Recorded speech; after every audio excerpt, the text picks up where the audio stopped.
Hi, hello, and welcome to the next video, in which I will show you what exactly Flyway is and how to configure it when working with Spring Boot and Kotlin. We will see why do we need it in our project, how to configure it, and customize its behavior. Lastly, if you enjoy my content, then don't forget to subscribe to my channel. Okay, so without any further ado, let's figure out what is Flyway and what problems does it solve. To put it simply, Flyway is a database versioning tool. Just like Git is a version control system for our codebase, Flyway takes care about database schema management. Let's imagine that we've started a Spring Boot project which communicates with PostgreSQL database. We've been working on our own, implementing new features, adding new tables, and changing the schema many times. At some point, a new programmer joins our team, so we simply export our local or remote database and send him the script so that he will be able to set up a local environment. So far so good, but what will happen when more people join our team? Or we would like to create more testing environments. Of course, we could save the script and update it each time we change anything, but this can introduce plenty of problems. For example, when multiple people are editing schema asynchronously, how can we make sure that all their scripts were applied in a specific environment? Or how can we be sure that all developers have exactly the same or a specific version on their local? Or how can we determine the correct order of scripts so that nothing breaks when applying them? Well, and if those 3 points do not convince you, just imagine working without Git when cooperating with others and exchanging written code manually. Technically doable. Nevertheless, definitely not recommended. Of course, Flyway is not the only tool we could use with Spring Boot. However, it is definitely easy to work with and worth a try. With all of that said as the first step, let's prepare the database for our project today. So I will be doing that with Docker. And the first thing I need to do, let's open up Docker Hub. I'm working on Windows. This green indicator right here indicates that engine is running. We can see that I had some MongoDB container. And the next thing I would like to do will be to run PostgreSQL database container. So I can show you how to do that manually. Let's open up our favorite web browser and navigate to Docker Hub. Hub.docker.com.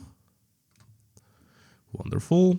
Let's accept all cookies and let's search for PostgreSQL. Postgres. Wonderful.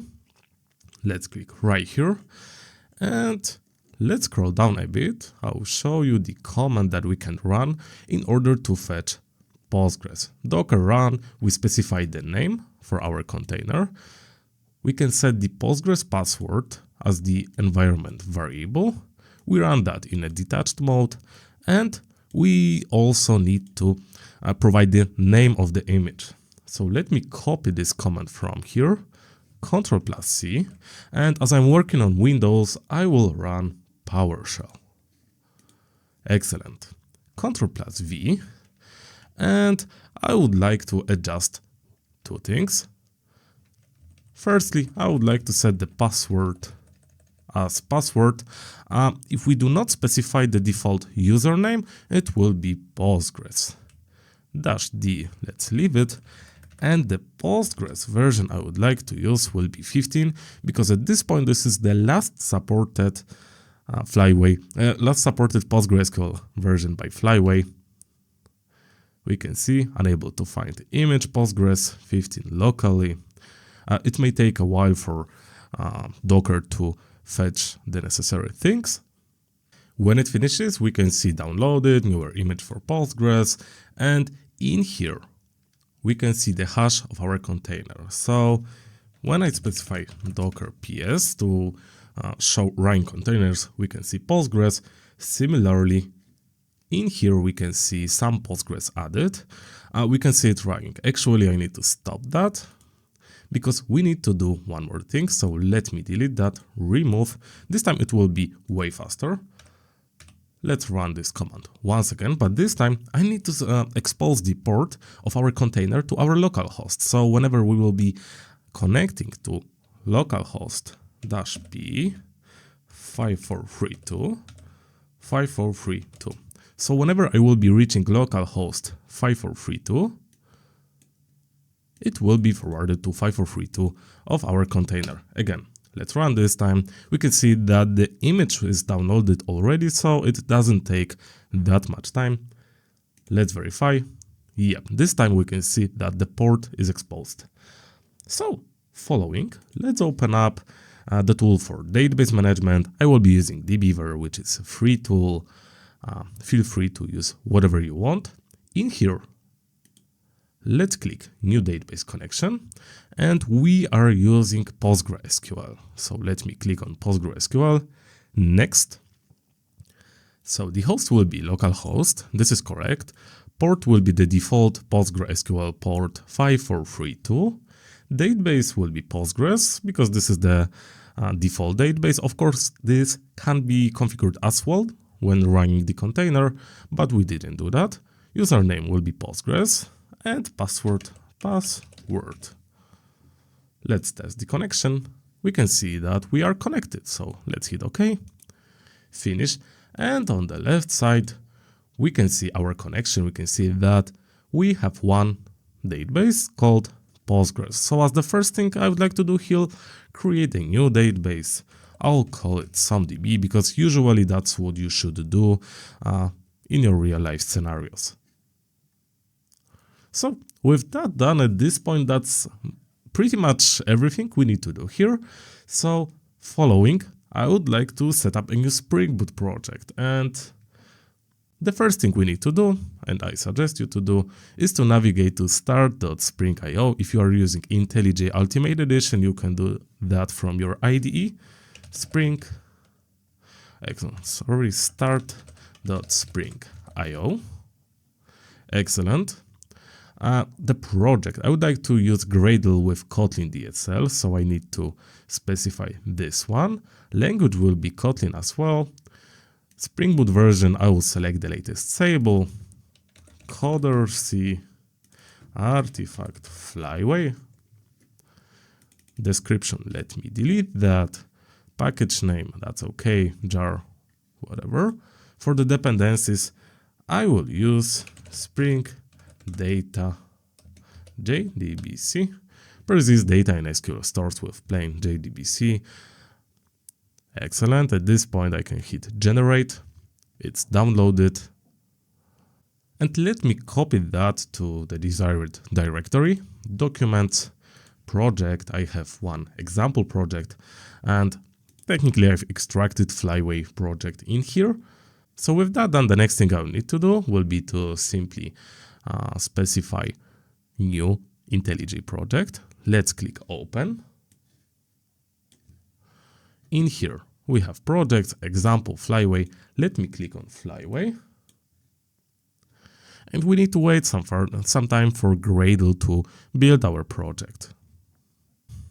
When it finishes, let's open up Build Gradle KTS, and this is where we need to put our dependencies. To work with Flyway, we will need three dependencies: PostgreSQL driver, Flyway core, and Flyway PostgreSQL. Previously, I remember we didn't need that, but from some version, they have modularized Flyway a bit, and Flyway PostgreSQL is necessary as well. So again, let's open up our browser, and this time navigate to mavenrepository.com. mavenrepository.com. Excellent. The first thing I would like to search for, PostgreSQL. Hit enter, and this is PostgreSQL JDBC driver, the dependency that we are interested in. I'll select the latest version, Ctrl+C, get back to IntelliJ, and put it right here. With that done, the next thing I would like to search for, Flyway core. Flyway core. Let's hit enter, and we have Flyway core dependency. Exactly the same. Let's copy that and open up IntelliJ, Ctrl+V. Wonderful. As I mentioned previously, the last thing, Flyway PostgreSQL. So Let's get back. Flyway PostgreSQL. And this is the dependency that we need. Ctrl+C. Let's copy that. Get back here. Runtime only. Excellent. Let's reload that. Again, Gradle will be fetching the necessary libraries, dependencies. Depending on your machine, it may take some time, but when it finishes, let's go to main, Kotlin, Flyway application, and let's try to run that and see what's going on in logs.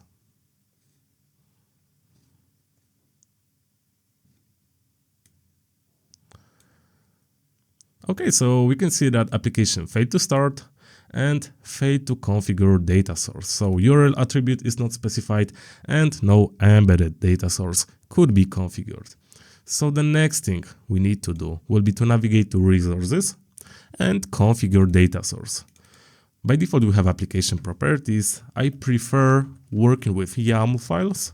So let me change the extension and right here, Spring application name, let's leave it Flyway. However, the next thing we need to configure will be the data source. So data source, and the first thing, URL will be JDBC. This is the driver we'll be using, PostgreSQL, and the path localhost 5432. If you remember correctly, this is the default port for PostgreSQL /some db to specify the database we would like to connect to, the one that we created previously. For the username, we'll use username Postgres and password. I hope that I don't need to remind you that, but you should never specify your username, password as a plain text within the YAML. It should be rather injected, for example, through environment variable to your container running in environment, and you must do that to avoid any leakage of those things when you push that to remote as a source code. So with that done, let's rerun and let's see whether anything changed. And this time we can see our application finished. And let's take a look at logs. So first thing we can see, schema history table, public Flyway schema history does not exist yet. We can see that Flyway successfully validated 0 migrations. That's correct as well. We don't have any. No migrations found. Are your locations set up correctly? Well, not yet. Moreover, we can see creating schema history table, public Flyway schema history, and blah, blah, blah, other things. The important thing right here is Flyway schema history. So let me actually get back to dbeaver, open up some DB.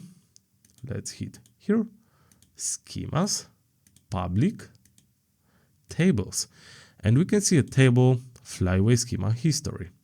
When I take a look, long story short, this is the way Flyway manages our schema history. So it creates a new table in our database, which will later be populated whenever we add a new migration. There will be version, description, what we can see, type, script, will be the path of the script, and checksum. So if we apply some migration, if we create some file, it will be applied, and later we edit that.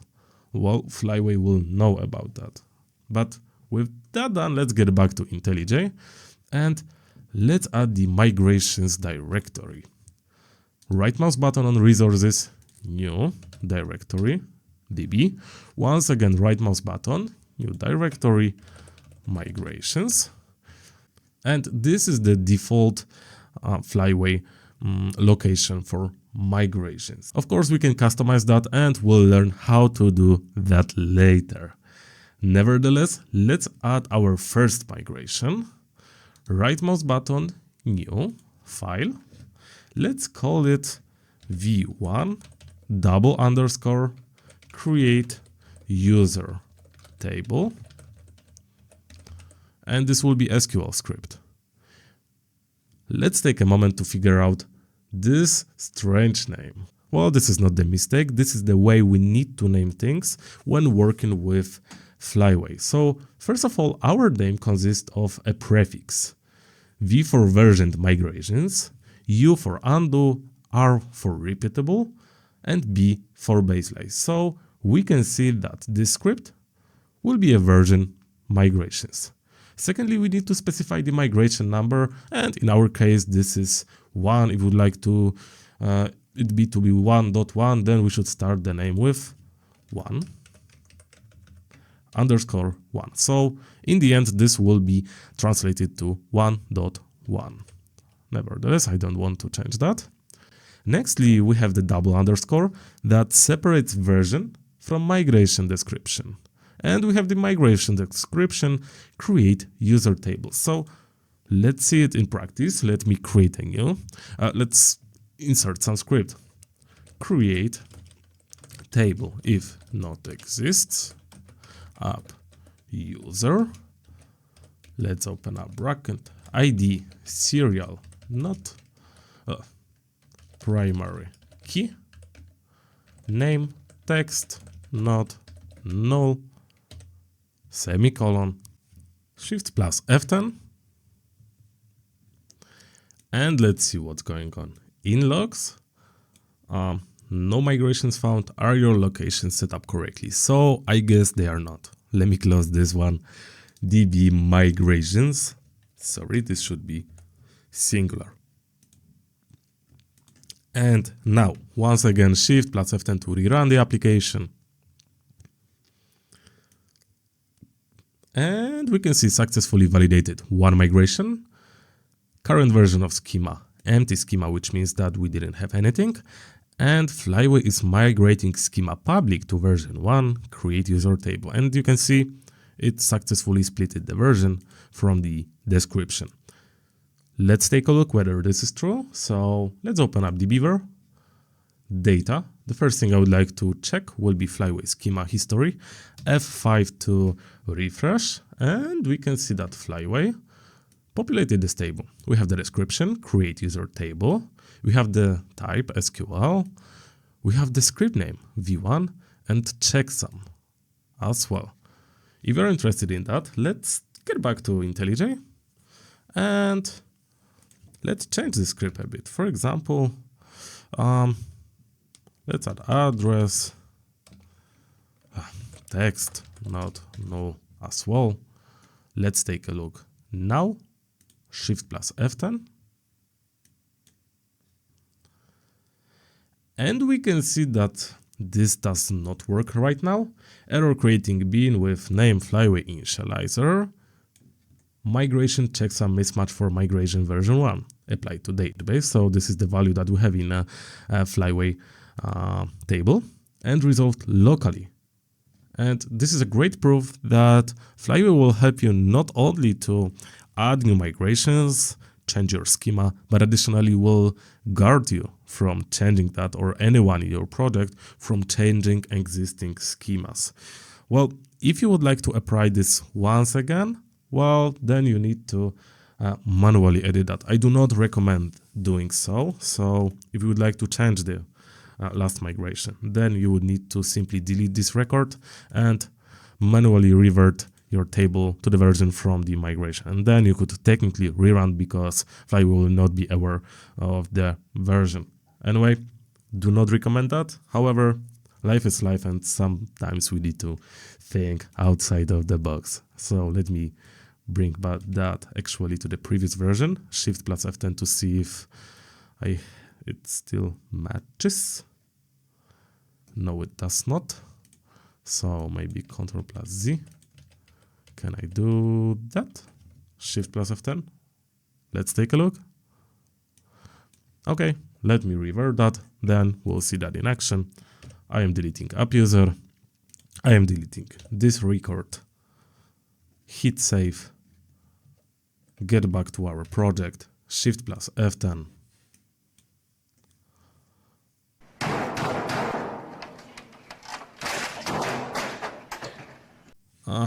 Okay, this is something I should not put.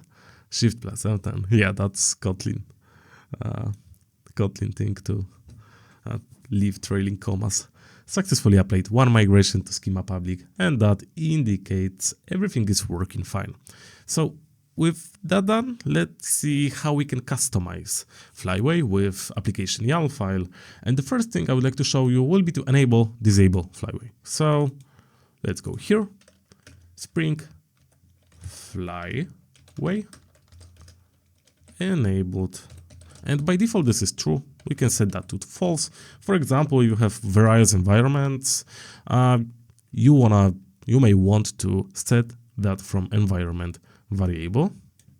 And this time you can see, actually we cannot see any logs from Flyway. And that indicates everything working fine. Let's get back. Flyway enabled, set to true. Wonderful. Sometimes if your migrations project, if your migrations count becomes higher, then you may want to have multiple directories to organize that better. How we can achieve that? Well, let me introduce another new directory, and let's call it another directory. In here, I would like to put another migration, Ctrl+C on the first one, Ctrl+V in here, and let's call it address column. Okay, and right now I would like to edit the script. So alter table if exists, app user. Let me check if this was the correct one. App user, and add address text not null, semicolon in the end. Wonderful. So we have two migrations, and let's get back to application.yaml, Flyway enabled true, and we can use the locations key to specify our locations. And in here we can have multiple locations. So we can instruct Flyway to search various directories, and it will combine them together so that it will then later it will treat them as one directory. Again, this might be useful to better organize your migrations within the code. Class path. The first one will be db migration, and the second class path will be another directory. Ctrl+S, let me take a look once again. db migration, another directory. When I rerun, I expect that it will detect both migrations. Okay, let's take a look what's going on here. Okay, we can see that our script add address column failed. Syntax error at or near is. Let's take a look what I did here. Alter table if exists. Shift+F then right now. And this time, let's take a look. So we can see that Flyway successfully validated two migrations. Current version of the schema public one. So it first reads our table, Flyway table from the database, checks what is the current schema, what version we would like to apply. And we can see migrating schema to public, to version 2, add address column. Again, let's open up dbver. Let's take a look at tables, refresh, F5, app user. And we can see we have ID, we have name, and we have address. So again, this approach may really help you to organize your migrations better. So as the next step, let's take a look at one more thing. I'll add resources directory and some directory, and inside it, new directory, I'll call it PostgreSQL.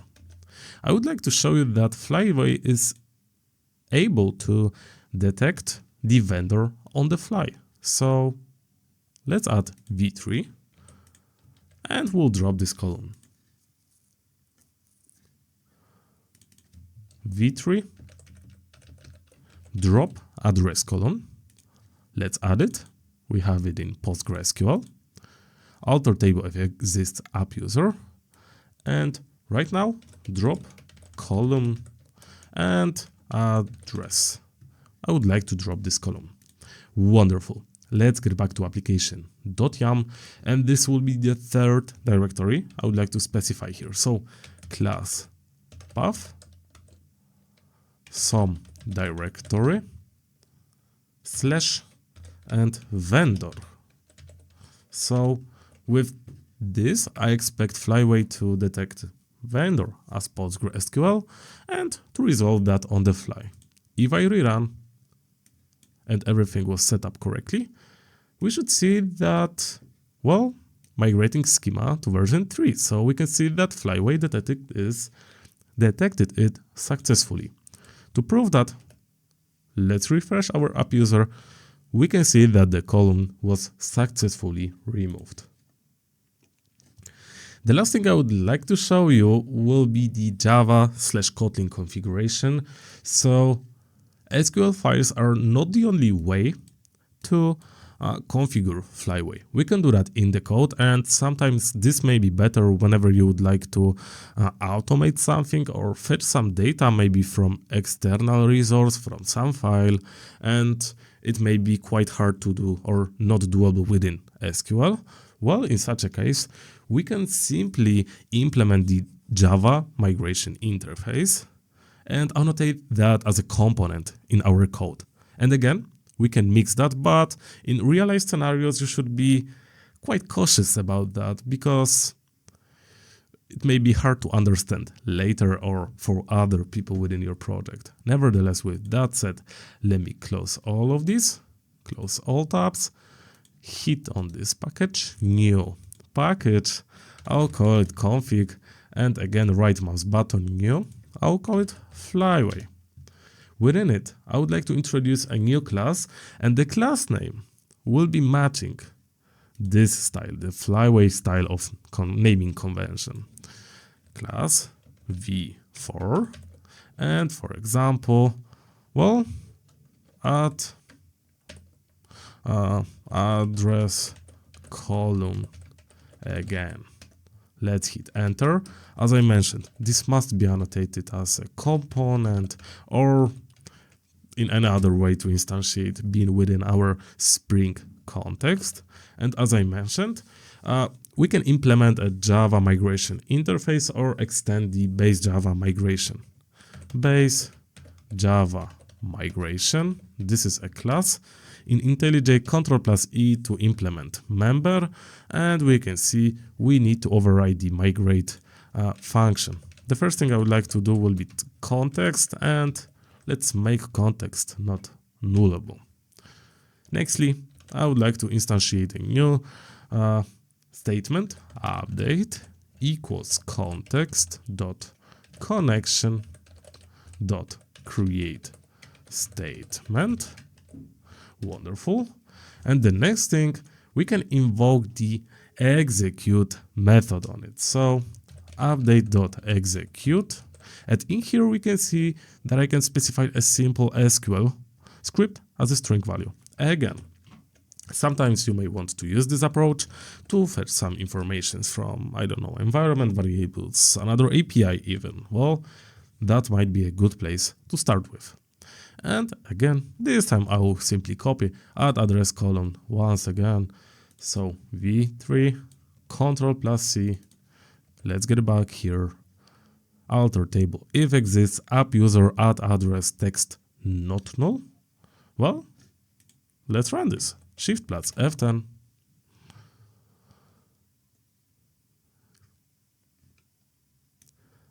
And excellent, we can see that Flyway validated for migrations and migrated public to version for address column again. Last one look, hit F5, and we can see that this column was added successfully. And well, we can see that we can work not only with SQL files, we can mix those things, but in real life scenarios, you should be cautious about that because it may be quite hard to understand later if something is happening in multiple directories, sometimes in SQL, sometimes within the code. And yeah, this might be kind of hard to understand both for you in the future and for other team members. And basically, that's all. And that's all for this video about Flyway with Spring Boot and Kotlin. Let me know what you think about it in the comment section below. Did I encourage you to use Flyway or any database version control tool? Thank you for watching and see you in the next videos. Bye!